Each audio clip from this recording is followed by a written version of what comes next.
The world was in crisis. Global hunger, environmental collapse, and rampant poverty had spread like an insidious plague, touching every corner of the earth. Natural resources were dwindling, and humanity had made little progress in repairing the damage caused by decades of industrialization and exploitation. The gap between the wealthy and the poor had reached staggering proportions.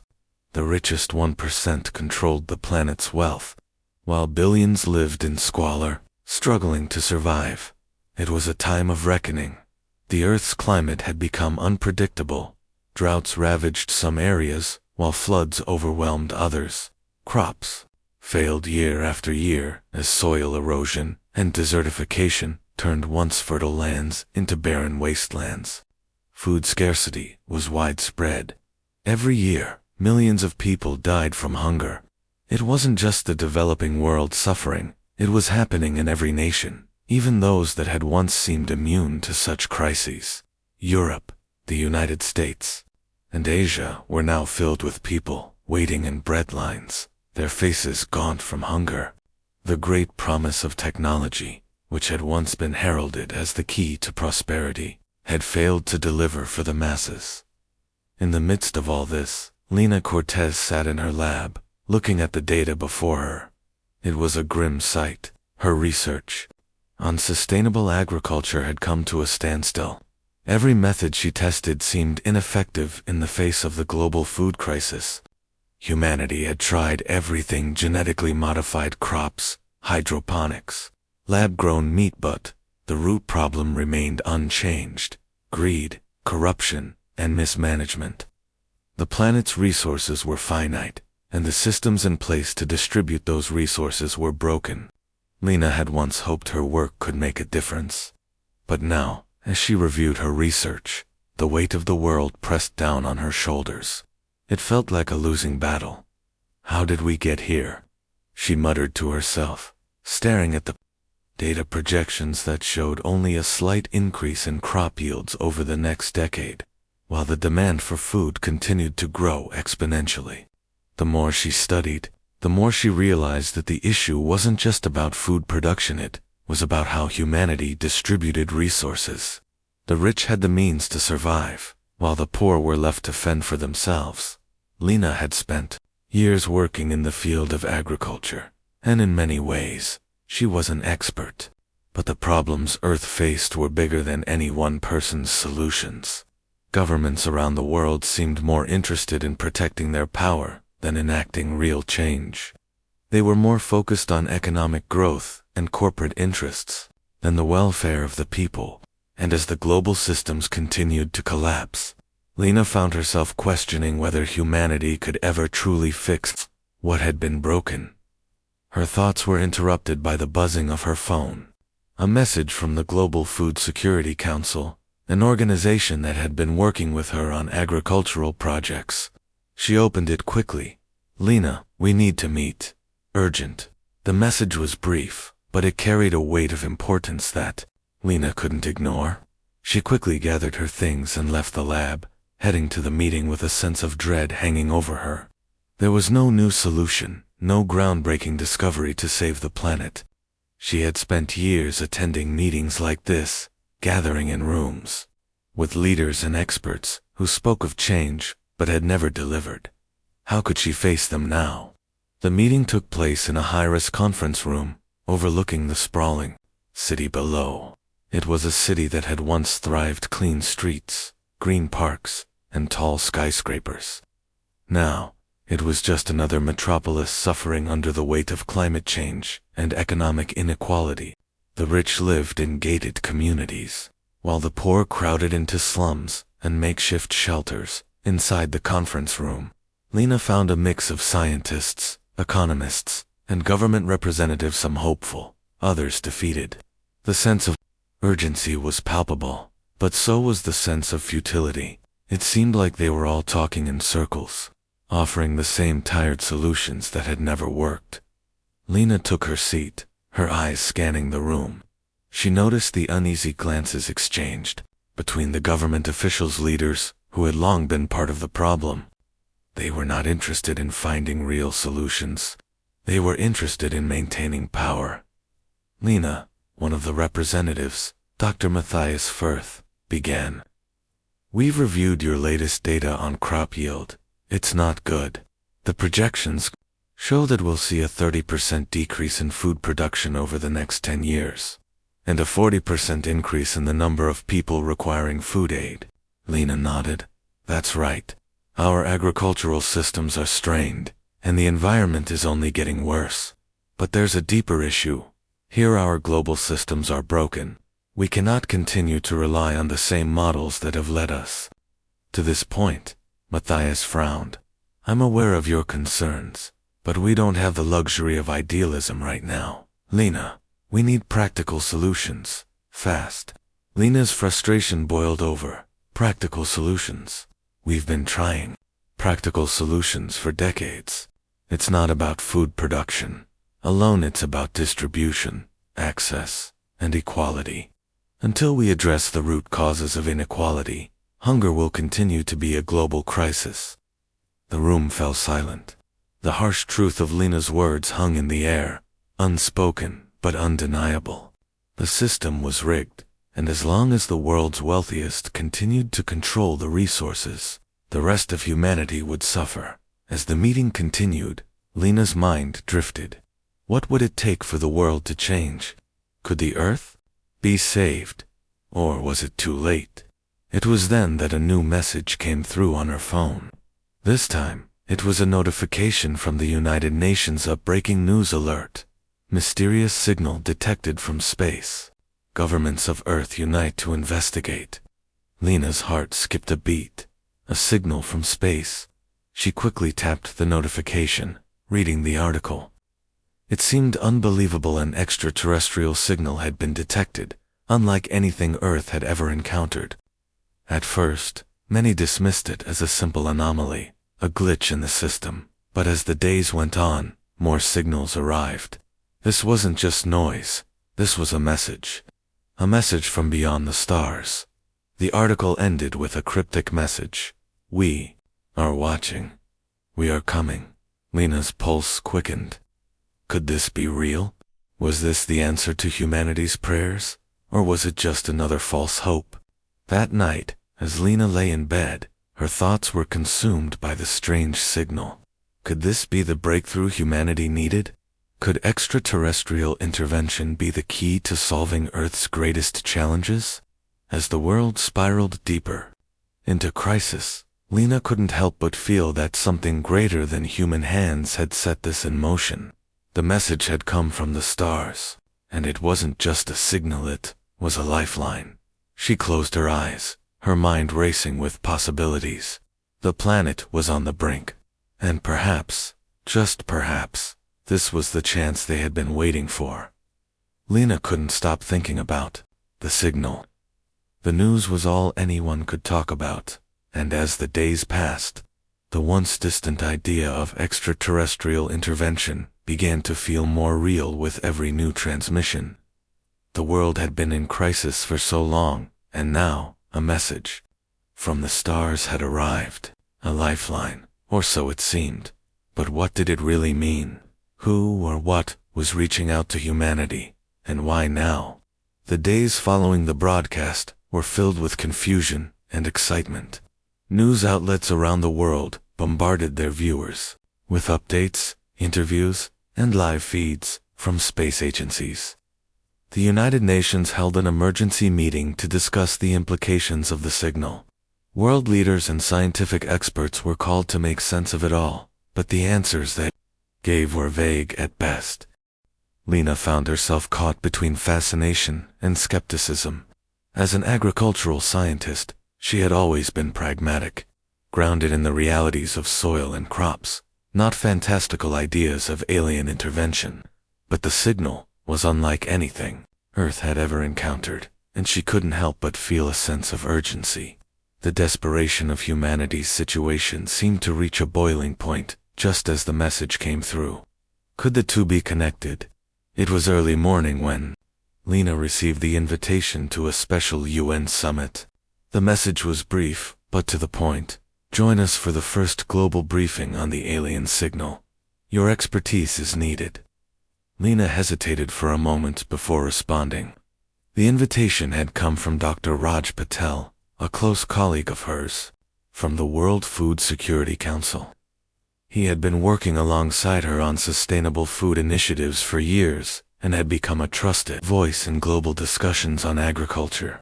If he was calling her to this briefing, it must have been important. She arrived at the summit hall early, hoping to get a feel for the atmosphere before the meeting started. As she walked into the large, sterile room, filled with delegates and scientists, she noticed a subtle tension hanging in the air. People whispered in hushed tones, their faces a mix of curiosity and uncertainty. Some were excited, others more cautious, but all were united by the same question. What did the alien signal mean for Earth? The meeting began with a live feed from Dr. Alan Cooper, the head of the International Space Agency. His face appeared on the large screens above the room, his voice calm yet urgent. "Ladies and gentlemen," Dr. Cooper began, "we are here today to address a historic moment. A signal from deep space has been detected, and it is not from our own technology. It is of extraterrestrial origin. Our teams have been working tirelessly to analyze the transmission, and what we can confirm is that the message is deliberate. It is not an anomaly, nor is it a product of any known cosmic event. This is an invitation and offer of assistance from an alien civilization." Lena felt a chill run down her spine. An offer of assistance. The words felt surreal. She exchanged a glance with Dr. Patel, who was seated next to her. His face betrayed a mixture of excitement and disbelief. He leaned in closer to her, speaking in a low voice. "Do you think this is real, Lena?" he asked. Lena shook her head slowly, trying to process everything. "I don't know, but it feels different. I can't explain it, but something about this message, ... It feels like it's meant for us." The room was silent as Dr. Cooper continued. "We have received several transmissions over the last few weeks. The message is consistent. We are watching. We are coming. We do not yet know the full intent of this civilization, nor their capabilities, but we are preparing for their arrival." Lena could feel the collective breath of the room as Dr. Cooper's words sank in. Humanity was facing a decision unlike any other in history. They could no longer deny it. Something from beyond the stars was reaching out, and they had no choice but to answer. After the briefing, Lena and Dr. Patel joined a small group of experts who had been invited to a closed-door session to discuss the potential implications of the message. The mood was much more somber here, and the discussions were far more focused on the potential risks and dangers of alien contact. "We need to prepare for the worst," said General Marcus Walters, a military representative from the United States, his voice gruff and filled with caution. "We have no idea who or what these beings are, or what they want from us. They could be a threat, trying to infiltrate or conquer Earth." Lena felt a knot tighten in her stomach. It was hard not to understand the general's concerns. They had all read the stories, movies, and books about alien invasions, about hostile extraterrestrials bent on domination. But in her gut, Lena knew that this wasn't that kind of message. The Vasari, if that was who they were, hadn't come to threaten humanity. They had come to help. But how could she convince others? "What about the promise of food?" Lena asked, trying to cut through the rising tension in the room. "What if they have the solutions we need? The technology to end hunger and poverty couldn't this be the opportunity we've been waiting for?" There was a pause, and Dr. Patel looked at Lena with a mix of hope and concern. "Lena, I want to believe that too, but we don't know their full capabilities. What if this is some kind of trap? What if they offer us food and prosperity, but at a price? What if they use this technology to control us?" Lena took a deep breath, trying to steady her thoughts. "I know it's risky, but can we afford not to take the chance? We've failed for so long to fix this planet on our own. What's the alternative? We wait until the food runs out, until the oceans are dead, and until half the world starves. There was silence in the room, the weight of her words hanging in the air. Lena felt the sting of the global crisis pressing in on all sides. The Vasari had offered a solution. Could they be trusted? And what would humanity do with this opportunity?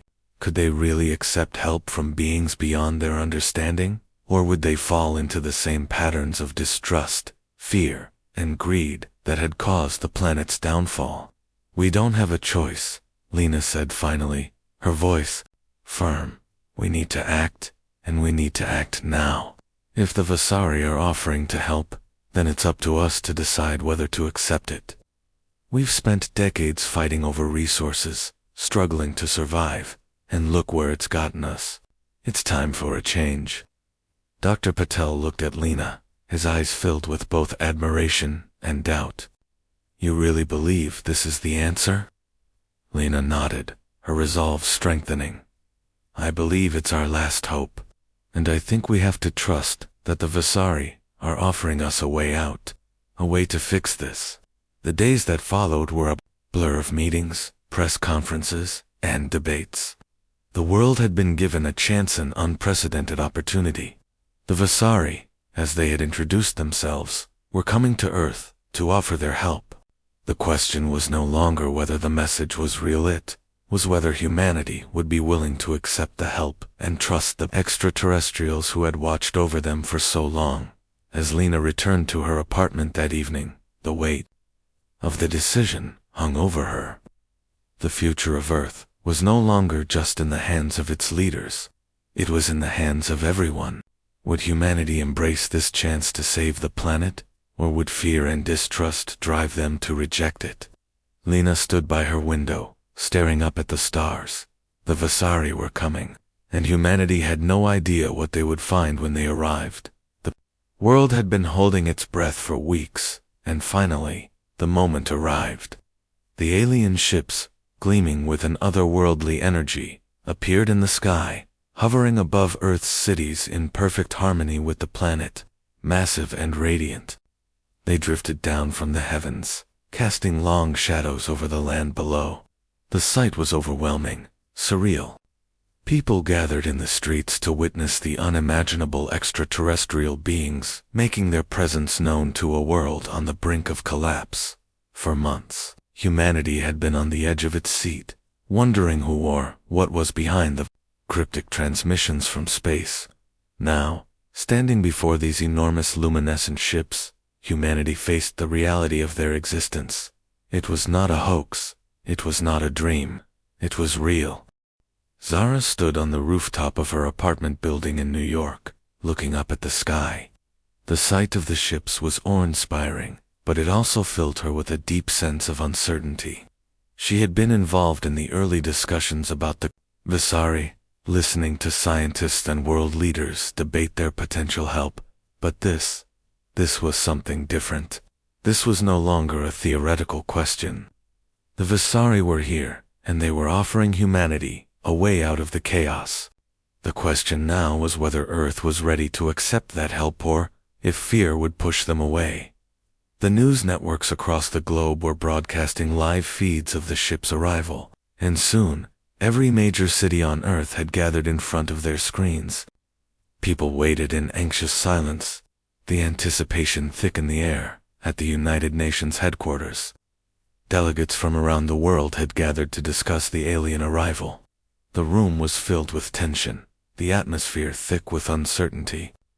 In the center of the room, Eris Callan, the Vasari leader, stood, his calm demeanor offering a stark contrast to the frantic energy in the room. Beside him, several Vasari ambassadors silently observed, their glowing skin casting an ethereal light. Lena had been invited to the meeting, along with other experts in agriculture, technology, and diplomacy, to help facilitate the discussion about the Vasari's offer. She had never been in a room with so much weight, so many decisions hanging in the balance. The future of Earth was being decided here, now, and it felt as if the weight of it could collapse the entire building. Eris Callan stepped forward to address the assembly, his voice reverberating through the room, despite the size of the chamber. It felt as though he were speaking directly to each individual. The air grew still as his words filled every corner. People of Earth, we are the Vasari. We have observed your world for eons, waiting for the right moment to offer our assistance. We come to you not as conquerors, but as stewards, to guide you toward a future of peace, sustainability, and prosperity. We bring with us the knowledge and technology to solve the crises that have plagued your planet for generations: hunger, poverty, and environmental decay. Lena's eyes widened. There it was, the answer to Earth's most pressing problems, spoken in those few simple sentences. It was hard to imagine such a solution, but the sincerity in Eris's voice was undeniable. The world had suffered for so long, and here was a chance to finally make it right. Eris continued, his tone steady, full of purpose. We offer to share with you the agricultural technologies that will feed the world's population without depleting your resources. We offer energy solutions that will end your dependence on fossil fuels, restoring your ecosystems. We bring medical advancements that will end diseases that have plagued your kind for centuries. But, above all, we bring a chance for a new way of living, one based on balance, cooperation, and understanding. Together, we can restore your world. The room fell silent as the words settled. Lena could feel the weight of the moment, the turning point that humanity had been waiting for. This wasn't just the beginning of alien contact, it was the beginning of Earth's recovery. But would the world accept it? A delegate from the European Union spoke first, his voice shaking with uncertainty. And what do you expect in return, Eris Callan? What do you want from us? Eris's expression remained serene as he answered, Nothing, save your willingness to work together. We have watched your species struggle, not because of your inability to thrive, but because your systems were built on greed and division. We do not seek to control you. We seek only to assist, to help you rebuild a world where all can live in peace. You have the potential to reach greatness, and we wish to guide you there. A murmur rippled through the room, both hopeful and skeptical. Lena knew that the Vasari's offer was unprecedented. It was the kind of solution humanity had been desperate for, but the cost of accepting it was unknown. The price of trusting an extraterrestrial civilization with their future was something that couldn't be easily calculated. Another delegate, from the United States, stood and spoke up. This is too much, too fast. How can we trust that you won't use these technologies to control us? What assurances do we have that your help won't come with strings attached? Lena felt the tension in the room grow. The doubts were creeping in. It was hard to blame them. The idea of handing over the future of humanity to beings from another world was a terrifying thought. But Lena also knew that the alternative was continuing down the path Earth had been on, one of self-destruction, war, and scarcity. After hours of intense debate, the assembly was adjourned, but the questions remained. Was Earth ready to accept the Vasari's help? Would the world be able to unite and put aside their differences in order to make the most of this opportunity? And most importantly, could humanity accept the idea that their future didn't have to be built on struggle and scarcity, but on cooperation and abundance? Lena walked out of the summit hall with Dr. Patel by her side. She could see the worry in his eyes, the same uncertainty that had been plaguing her for days. What do you think, Lena? Dr. Patel asked, his voice low. Can we trust them? Can we really let them change everything? Lena paused, taking in the view of the city below. The Vasari's ships hovered above, casting soft glows across the landscape. It was as though the world was holding its breath, waiting for the decision to be made. She felt a strange calm come over her as she thought about what Eris Callan had said. I don't know if we can trust them completely, but I think we have to try. We've been at the brink for so long. What else do we have to lose? Dr. Patel nodded, his face reflecting both fear and hope. You're right. We've been waiting for something like this, but there's still so much we don't know. Can we really change everything overnight? Lena looked up at the ships again, the stars shining above them. We don't have a choice. We've reached the point where, if we don't change, we won't survive. Maybe the Vasari are our last chance." As Lena spoke, she realized that the Vasari had offered humanity something far more valuable than technology. They had offered hope, and sometimes that was all it took to begin again. The next morning, the world awoke to a new reality. The Vasari's message was broadcast across every network, every device, every home. Humanity now had a choice, one that would define the future. Lena sat at her desk, staring at the message from the Vasari. "We offer you a new way of life, a chance to rebuild. Will you accept it?" It was a simple question, but its implications were monumental. Earth's future was in their hands. The Vasari's arrival had brought hope to a planet on the brink of collapse, but with that hope came division. As the Vasari began their work, introducing alien technologies that promised to end global hunger, poverty, and environmental degradation, there were those who resisted. Despite the overwhelming benefits, there was an undercurrent of fear of losing control, fear of change, and fear of what humanity would become under the guidance of extraterrestrials. Lena sat in her small office in the United Nations, the hum of the city outside a faint reminder of the growing storm inside. The meeting the day before had gone better than expected, but there was still a palpable sense of unease. The Vasari had offered to help, but they had not demanded anything in return except humanity's cooperation. That, however, was where the problem lay. "Are we ready for this?" Dr. Patel had asked her, his voice filled with uncertainty. As they walked out of the summit hall together, Lena hadn't known how to respond. Of course, she wanted to believe that humanity could change. The Vasari had shown them the future, a future of peace and abundance. But the more she thought about it, the more she realized that change was never easy and it wasn't always welcome. The first signs of resistance came within days of the Vasari's announcement. Small groups of protesters began to gather outside government buildings and military bases. Their chants filled the air. Slogans like, "Keep Earth free," and "No alien control," could be heard across the globe. The media, initially in awe of the Vasari's peaceful intervention, began to shift its tone, with more and more pundits questioning whether humanity should be so quick to trust beings from beyond the stars. The core of the resistance came from two factions: political leaders, who had grown wealthy and powerful under the old systems, and those who simply couldn't fathom Earth accepting help from an alien civilization. The Global Liberties Front, a radical political movement that had long opposed globalization and foreign influence, began to spread its message. They argued that humanity's autonomy was at risk and that no outside force should dictate Earth's future, regardless of how benevolent their intentions might appear.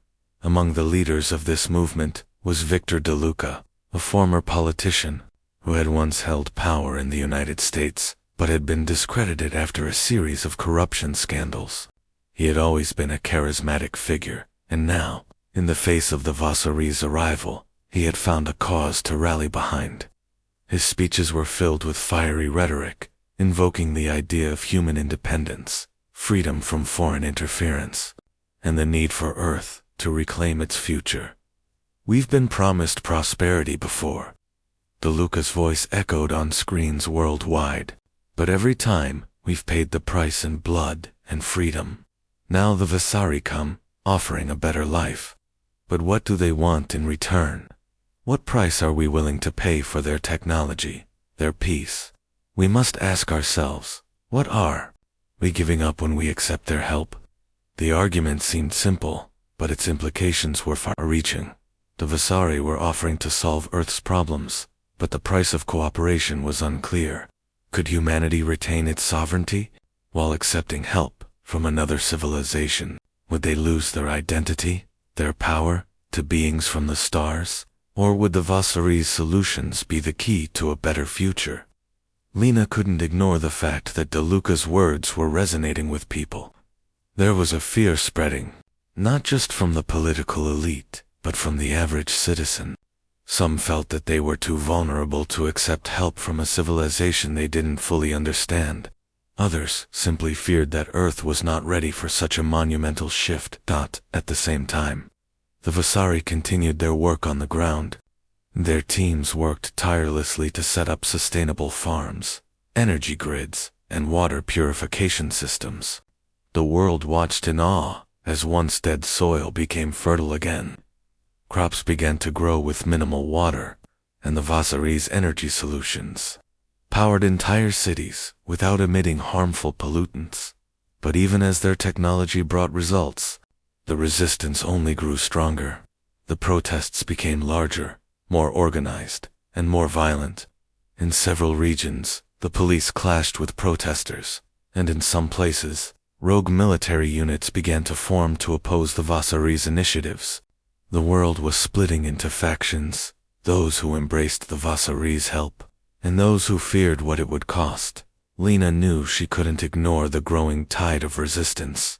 She had always believed that the Vasari's technology could save the world, but now she was faced with the reality that not everyone shared her vision. The Vasari were offering Earth a path to a better future, but they had no control over humanity's ability to accept that future. In a private meeting with the Vasari representative, Eris Callan, Lena raised her concerns. What if humanity can't accept this? What if the resistance is too strong? What if the old systems of power refuse to let go? Lena asked, her voice filled with worry. Eris's expression remained serene, but there was a quiet sadness in his eyes. We have seen this before. Change is never easy, and resistance is part of the process. We do not expect humanity to accept everything we offer immediately, but we will not force you to accept our help. We are here to assist, not to conquer. It is up to you whether you wish to work with us, but we will not leave until Earth has the opportunity to heal. Lena nodded, trying to steady her emotions. I believe in what you're offering, Eris, but I fear that humanity may not be ready. How do we convince them to trust you? Eris remained silent for a moment before speaking. Trust is a choice, Lena. All we can offer is our assistance. It is up to humanity to decide whether to accept it. As the weeks passed, the resistance movement gained momentum. Protests turned into full-fledged rebellions in some parts of the world. The Vasari's technology was sabotaged, and their teams were attacked. The situation was growing more volatile by the day. Lena found herself caught in the middle, trying to maintain the fragile peace between the Vasari and the people who had already begun to fight back. She met with government leaders, trying to forge a path forward, but the resistance was growing louder. In private meetings with President Sophie Jung, Lena voiced her fears. We can't keep ignoring this. The resistance is only growing. How long before it turns into an all-out war? How much longer can we pretend this is going to work? Lena asked. Sophie's face was a mask of calm, but Lena could see the stress in her eyes. I know, but what other choice do we have? If we reject the Vasari's offer, we condemn ourselves to the chaos we've already been living in. But if we accept their help, we risk losing our autonomy. Maybe we don't have to choose one or the other, Lena said, her voice firm. Maybe we can learn to balance the two. As Lena continued to mediate between the Vasari and the resistance, she began to understand the complexity of the situation. The Vasari's technology was undeniably beneficial, but it came with risks. Earth could not simply surrender its autonomy. It had to find a way to integrate the changes without losing its identity. But the resistance, fueled by fear and distrust, was unwilling to compromise. Lena's role had shifted from scientist to diplomat. She had once believed in the Vasari's ability to heal the planet, but now she knew that the real battle wasn't just about food or energy. It was about trust, about humanity's ability to change its ways, and whether it could accept the help that was being offered without losing everything. The road ahead was uncertain. The resistance would not back down easily, and neither would the Vasari. The question remained, Could humanity find a way to accept the help it so desperately needed without surrendering its soul? The world had reached a precipice. The conflict between the resistance and the Vasari had escalated beyond anyone's expectations. What had started as protests and whispers of rebellion had now turned into an open and organized resistance movement, one that was actively sabotaging the alien technology that had begun to transform Earth. The tension in the air was thick, and the future seemed uncertain. Governments were split, some openly allied with the Vasari, while others wavered, torn between the benefits of alien intervention and the pressure from the resistance. Lena stood on the balcony of her apartment, watching the city below. Her thoughts clouded. The Vasari had given humanity everything they had promised: sustainable energy, food production technology that could feed the starving billions, and medical advancements that could eliminate diseases that had plagued the human race for centuries. Yet, despite all of this, many still resisted. They feared control. They feared losing their freedom. Do we deserve this? Lena wondered aloud, her voice barely a whisper. Are we ready to take the gift they've offered us? Her phone buzzed, snapping her from her thoughts. It was a message from Eris Callan, the Vasari leader. He had been trying to reach her for days, but the Resistance's growing presence had made communication increasingly difficult. We need to speak, the message read.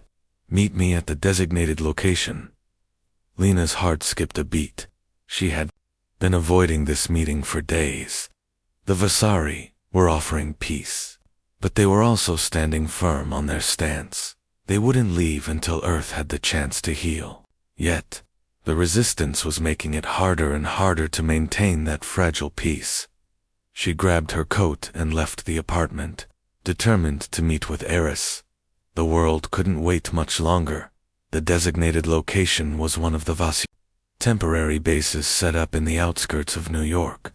A sleek and minimalist structure nestled in the middle of a large, deserted field. As Lena arrived, she was greeted by Eris Callan himself. His serene demeanor, as calm as ever, despite the chaos surrounding them. Thank you for coming, Eris said, his voice carrying the quiet authority of someone who had witnessed countless civilizations rise and fall. I know this isn't easy, Lena. The path forward is unclear, and we have seen humanity's fear. But you must understand, the Resistance is not the end of the road. It is part of it. Lena stood in front of him, her gaze unwavering. She had worked alongside the Vasari for months now, yet the doubts still lingered. The fear of losing what made Earth unique. The thought that humanity might become subjugated by these peaceful but powerful beings. I understand that the Resistance is part of the process, she said, her voice steady, but her mind racing. But how much longer can we go on like this? How long can the world hold its breath before it breaks? Eris paused, his glowing eyes locking onto hers. That is a question only humanity can answer. But I believe, if given the choice, you will find the courage to accept the path that is best for Earth. That evening, after her meeting with Eris, Lena returned to the United Nations for an emergency assembly. The Resistance was growing bolder, and the Vasari had begun to push back in subtle ways. Their technology was being used not just to improve life on Earth, but to secure it, assuring that Earth's future wasn't derailed by those who could not see the bigger picture. But even as Lena watched the proceedings unfold, she couldn't ignore the growing unease that gnawed at her. What if humanity wasn't ready to embrace this change? What if the Resistance was right to fear the Vasari's influence? The meeting room was filled with world leaders and key representatives from both sides of the debate. Some of Earth's governments were already moving forward with the Vasari's plans, integrating alien technology into their societies.